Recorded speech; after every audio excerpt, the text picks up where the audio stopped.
अस्सलाम वालेकुम जी। Welcome to inventory management tutorial on Google Sheets. Pricing को अब हमने डिस्कस करना है क्योंकि हमने लास्ट वीडियो में जो बात ख़त्म की थी प्राइसिंग पे की थी कि टोटल स्टॉक की वैल्यू तो हमारे पास निकल आई वो परचेजेस के टेबल से।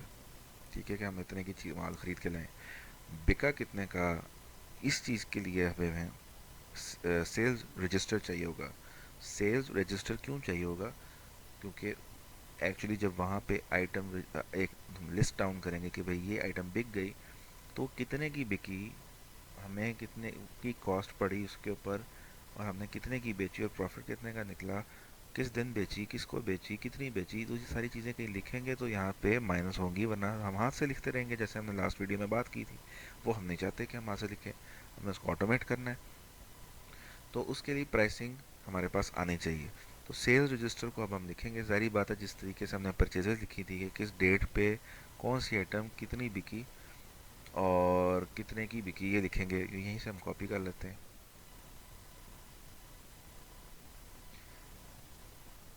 यहाँ लिख देते हैं और यहाँ पे हम लिखेंगे सेल अमाउंट।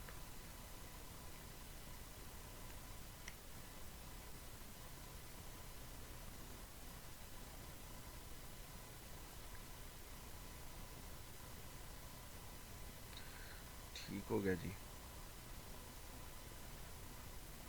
यहाँ पे अब हम डेट डाल देते हैं, डेट की वैलिडेशन यहीं से उठा लेते हैं।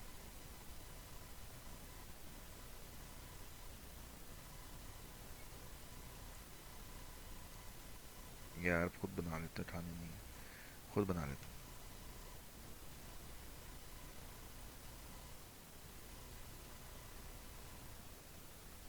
वो ये क्या कर दिया मैंने यार, डेटा वैलिडेशन डेट सही है। अच्छा जी, आइटम नेम मैं यहाँ पे फिर ड्रॉप डाउन चाहूँगा।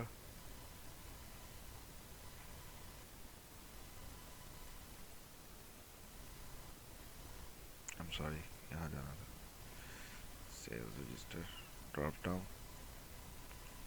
इसको ज़रा खाली कर लेते ताकि नीचे तक जा सके।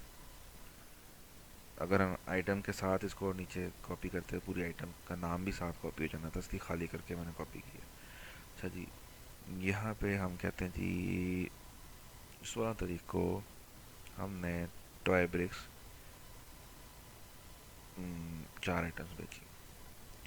यूनिट कॉस्ट, अब यहाँ पे सवाल ये आता है यूनिट कॉस्ट कौन सी है? ये वो कॉस्ट है जो हमें पड़ी है। ठीक है, यूनिट प्राइस लिख देते हैं। ठीक है, अब यूनिट प्राइस और कॉस्ट फ़र्क है बेसिकली। कॉस्ट वो है जो हमें पीछे से ये माल की कीमत हमें जो कॉस्ट पड़ी है। ठीक है, ये टॉय ब्रिक्स हमें कितने की पड़ी है जब हम ख़रीद के लाए थे? टॉय ब्रिक्स हमें 660 रुपये की आइटम पड़ी है, बट हम बेचना कितने की चाहते हैं, ये बात हम कहाँ लिखेंगे? ठीक है, अगर हम यहाँ पे 660 रुपये लिख देते हैं हमारे लिए मसला है, क्योंकि कैलकुलेशन में फिर ये यूज़ होना शुरू हो जाएगा कि भाई 660 रुपये की आपने बेच दी। हमने 660 की बेची नहीं, हमने ख़रीदी है।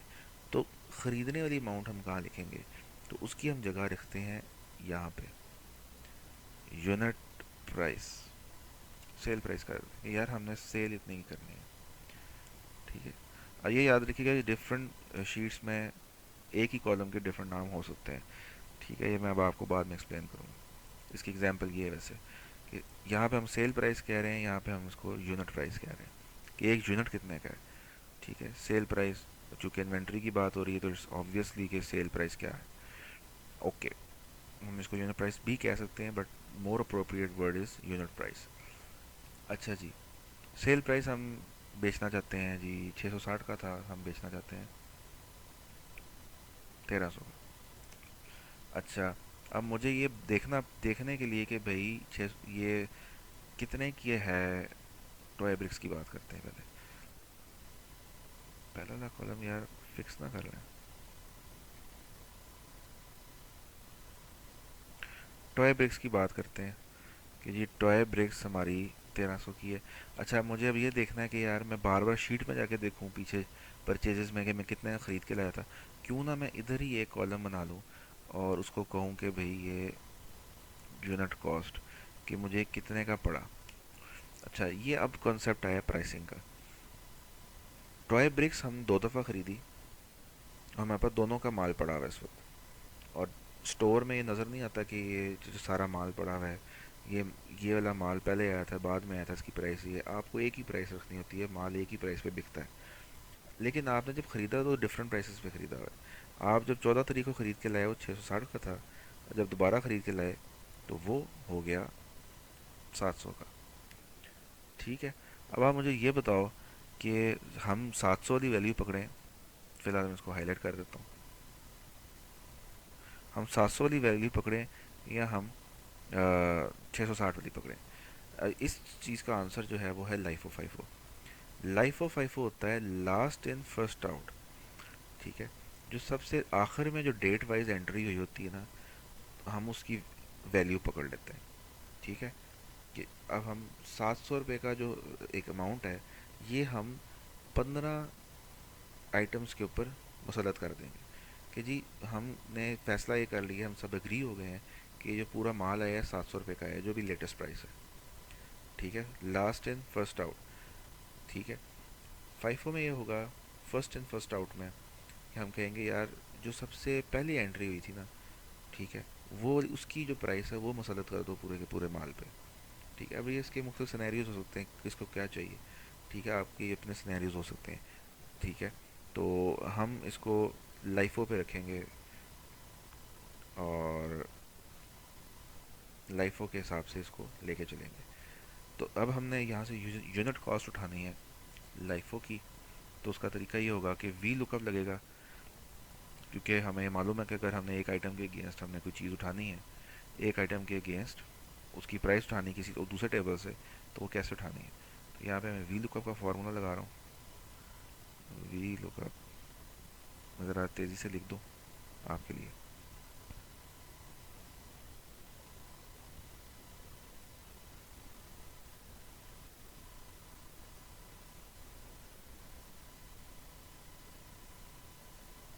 अब यहाँ पे मैं क्वेरी यूज़ करूँगा और सॉर्टिंग के साथ, क्योंकि क्वेरी अपने अंदर डाटा टेबल उठा के ले आता है और हमें डाटा टेबल को ही रेफरेंस करना है।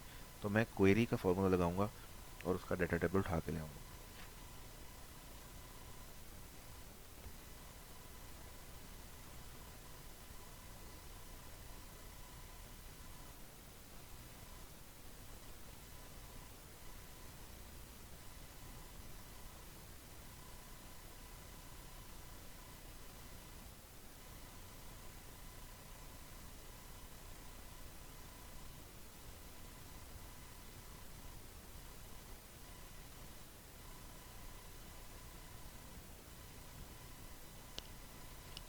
ये गौर कीजिए, मैं डिसेंडिंग लिख रहा हूँ। इसकी एग्जाम्पल मैं निकाल के आपको लहदा सभी दिखा देता हूँ। ठीक है, कि ये इसका व्यू कैसा है इस क्वेरी का, तभी आपको समझ आएगी कि वी लुकअप ने किया क्या यहाँ पे। लेकिन मैं पहले पूरा लिख लूँ, शायद चले ना, हो सकता है मैं कोई गलती कर दूँ। Let's try it. Okay,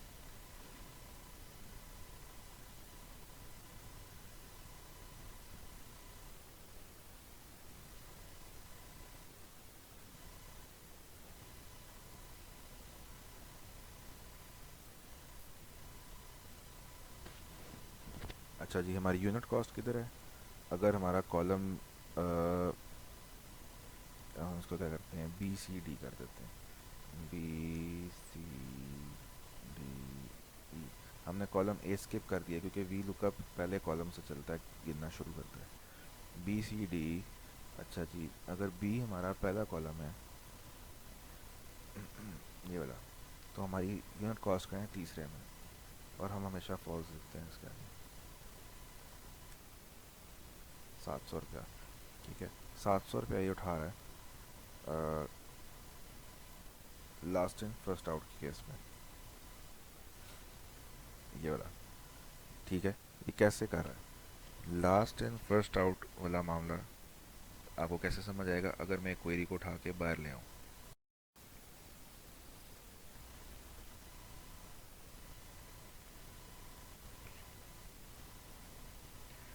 for the time being मैं इसको इस क्वेरी को यहाँ लिख रहा हूँ।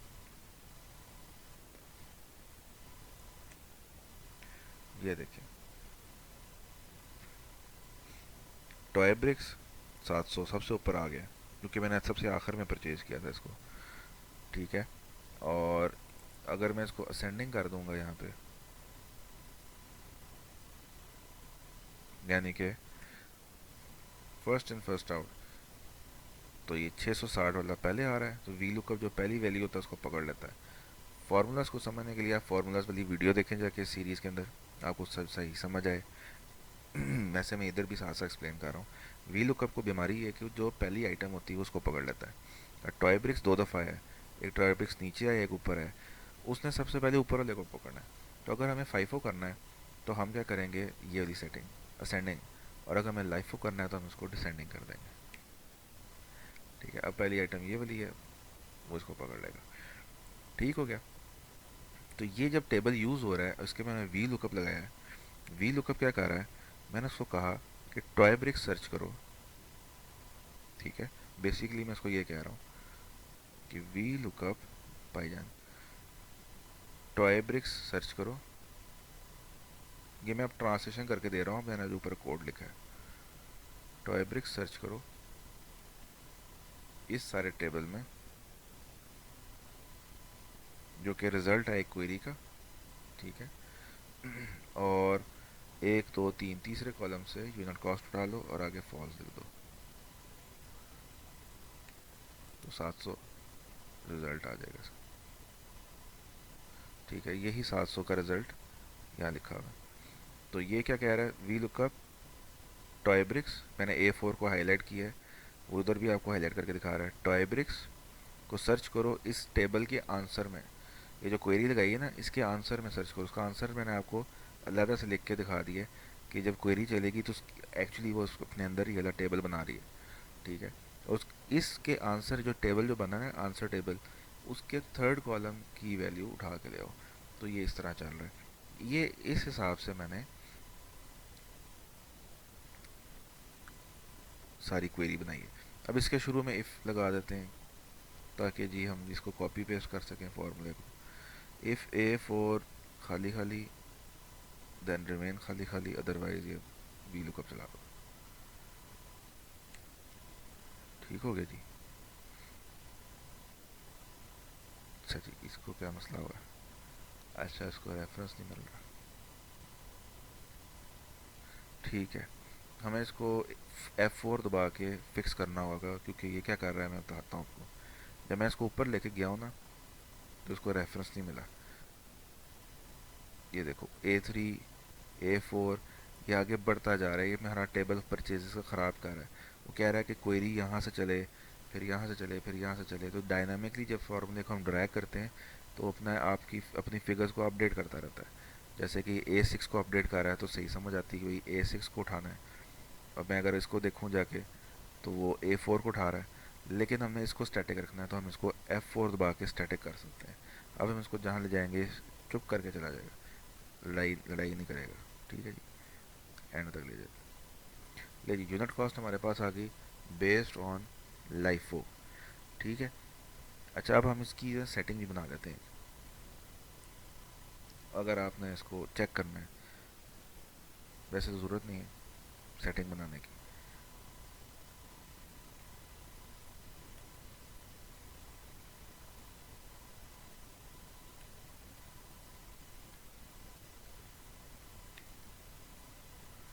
ठीक है जी, मैंने सेटिंग बना ली है।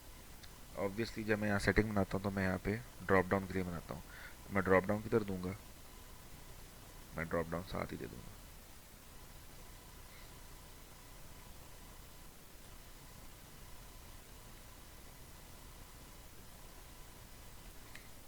वैसे तो हम ये सारा नाम इसके अंदर भी लिख सकते हैं, ड्रॉप डाउन के अंदर, डाटा वैलिडेशन।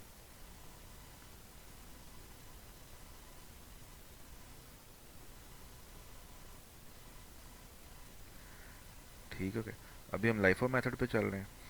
ठीक है जी, इसके अंदर मैं इफ़ कंडीशन डालता हूँ एक, ये भी आपने समझना है कि क्या हो रहा है।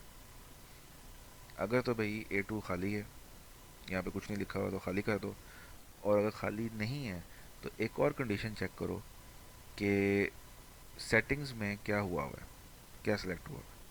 हम सेटिंग्स की टैब में जाएंगे, इसका नाम हम रख देते हैं प्राइसिंग मेथड। ठीक है, अब इसका नाम लिख दिया, अब हमें इसकी रेंज सेलेक्ट करने की ज़रूरत नहीं है। इफ़ प्राइसिंग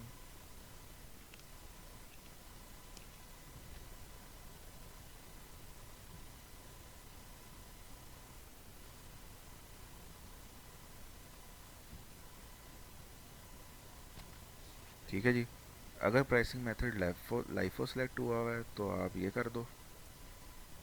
इधर अब हम जरा इसको ड्रैग करके बड़ा कर लेते हैं। अच्छा जी, फिर आप वी लुकअप ये वाला लगाओ, और अगर लाइफो नहीं है तो फिर अब आप वी लुकअप ये वाला लगाओ, जिसके अंदर मैं बताया था कि फाइफो के लिए असेंडिंग चाहिए होता है। वीडियो बैक करके आप देख सकते हैं मैंने क्या कहा था कि फाइफो के लिए असेंडिंग चाहिए होता है, लाइफो के लिए डिसेंडिंग।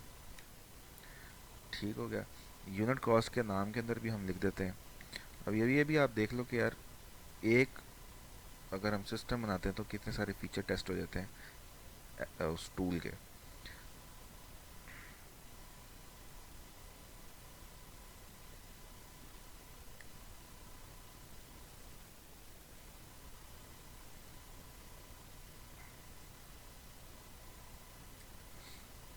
ठीक हो गया। अब हमारी सिलेक्शन का नाम भी हमारे कॉलम के नाम के अंदर आ रहा है, ताकि हमें पता हो कि किस बेस पे सिलेक्शन हो रही है। अव्वल तो ये selection one time in life होनी है। फाइफो कर दिए, इन्वेंट्री में है फाइफो लिखा हुआ है। लाइफो कर देंगे तो वहाँ पे लाइफो लिखा हुआ आ जाएगा। ठीक है, लाइफो करते हैं तो टॉय ब्रिक्स की जो वैल्यू है 700 है। लेट्स सी फाइफो करते हैं तो फार्मूला चलता है कि नहीं। मुझे इतना ज़्यादा भरोसा नहीं होता अपने फार्मूलाज पे, क्योंकि मैं गलती कर देता होता हूँ, जैसे कि इधर। ठीक है, अब आप लाइफो इस पे नज़र रखो 700 पे। लाइफो 700 है, और अगर हम फाइफो करते हैं तो क्या होता है, 660 हो गया। ठीक है, इसका मतलब हमारा फार्मूला चल रहा है। ठीक हो गया। तो इस तरह हमारी यूनिट कॉस्ट निकलती है, प्राइसिंग इस तरह सेट होती है। अब हमने सेल प्राइस रखनी है 1200 की चीज़, फॉर एग्जांपल हम 1500 की बेच देते हैं। वैसे ये भी चीज़ है कि इजाफी मुनाफा उठाना सही नहीं होता, एनीवेज, बट हम कर रहे हैं। ये भी गुफ्तगू है वैसे, कि इजाफी मुनाफा उठाना चाहिए कि नहीं। मैं तो सच में नहीं उठाना चाहिए। ठीक हो गया जी। आ, ये हमारा कॉलम ऑटोमेटिक है, इसको हम थोड़ा सा ग्रे कर देते हैं। ये हमारा नॉर्मल है, तो ग्रे आउट जो है वो ऑटोमेटिक कॉलम है। सोल्ड स्टॉक, कितने आइटम बिक गए वो तो सेल्स रजिस्टर से पता लगेगा। सेल रजिस्टर के अंदर हमारा यूनिट प्राइस जो है, ये हमारी वो प्राइस है जो हमने सेल प्राइस एक्चुअली यहाँ इन्वेंट्री में सेट की हुई है। तो हम इसको यहाँ से वी लुकअप से ले आते हैं। वी लुकअप हमारा दोबारा लग रहा है भाई, टॉय ब्रिक्स बताओ। V lookup okay.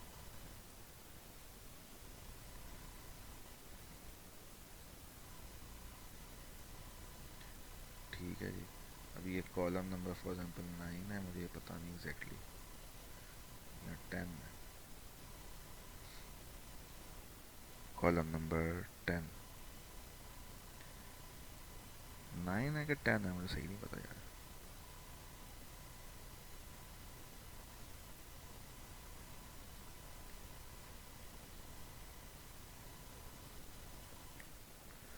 अच्छा जी, 10 ही था।